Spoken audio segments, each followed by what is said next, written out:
Welcome to Designing to Massic, a lifestyle page dedicated to all things food, music, and interiors. Today we're going to post our first food page, and this is something for foodies and people that love just different ideas. This is a great morning dish. It's tomato pan, and I've had this in different variations in Spain, and I just want to show you it's very simple. You only need a few ingredients. So you want to get some really good toasted bread, any kind of toast you like. Today I'm using an Italian toast that I toasted. Sometimes you could toast it really dark, and you're just going to set that aside. You're also going to need some fresh tomatoes, some pepper, some sea salt, and some olive oil. Okay, extra virgin olive oil is always great for that as well. So what you want to do first is it's very simple. You just want to take a tomato, slice it in half. Now make sure, don't make fun of my knives unless you want to get me more subscribers and buy me a new set. But what you want to do is cut it in half and then, just slice it in, I would say, 1/2 inch dicing. Now don't worry if the tomato starts falling apart. It's not a big deal, okay? It will get a little juicy, especially if the tomato's ripe, that's fine. But you're going to just, once it's sliced in half, you're going to slice, like I said, those 1/2 inch dices, okay? Then you just set it off to the side. Now, I only really need 2 for what I'm making for this much, just 2 pieces of toast, tomato pan that I'm making. And of course, if you like other seasoning and spices, feel free to, try different things. Now, with tomatoes, you always want to have a very sharp knife. This knife is getting a little old, but you always want to make sure you sharpen your knife, okay? And if you don't know how to do that, there's many videos on YouTube that will show you how to sharpen your knife, because the tomato skin sometimes can get a little rough, but you just want to keep dicing that 1/2 inches one way and then 1/2 inch the other way. So basically, see how nice it just spreads out. You don't really it doesn't need to be perfect, right?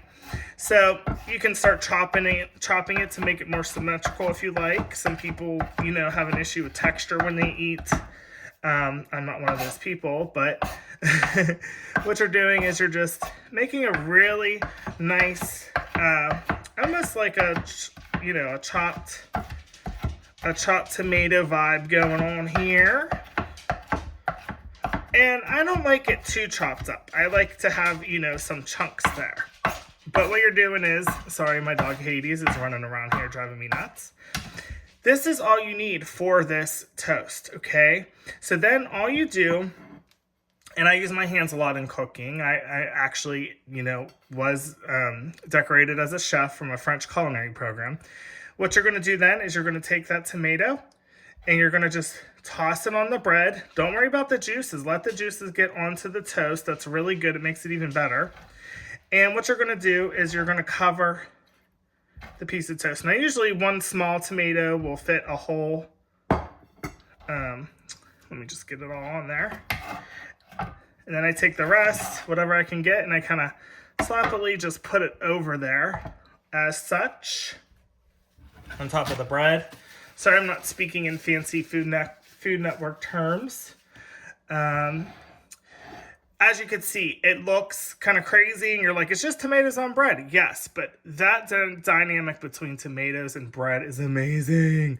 Okay, so what you want to do next is, if you have olive oil, you want to just gently, just a little bit, you don't need a lot, just a little on there. A little bit more came up than I thought. Spread that olive oil on there as much or as little as you want. Obviously you don't want to drench it in olive oil. It will be too soggy because as soon as you put the tomatoes on, it's going to start soaking that up, right? Then you're going to take some sea salt. Put some sea salt on that baby there. Some pepper. Now, I like a lot of pepper. I grew up in Pennsylvania, so we use a lot of pepper here. I keep saying but I guess that's okay these days. As you can see here, I'm doing a lot of pepper. Now, some dishes like this, people add other things like onions or peppers or all kinds of stuff. I like it just very simple. Tomatoes, bread. I have some fresh tomatoes that are raring up here, ripening up here from my own tomato plants. And then I just take a little, I don't have any fresh limes or lemon, but I just dab a little bit of lime, a little bit of lemon, and boom. This is tomato pan. I hope you enjoyed this recipe. It's very easy. I hope you get to enjoy it. It is amazing. Please like and subscribe, follow the page, and tag a friend if you love this recipe, or if you have anything you would like to have questions about or like to see in the future, just let me know. All right, YouTube, have a good day.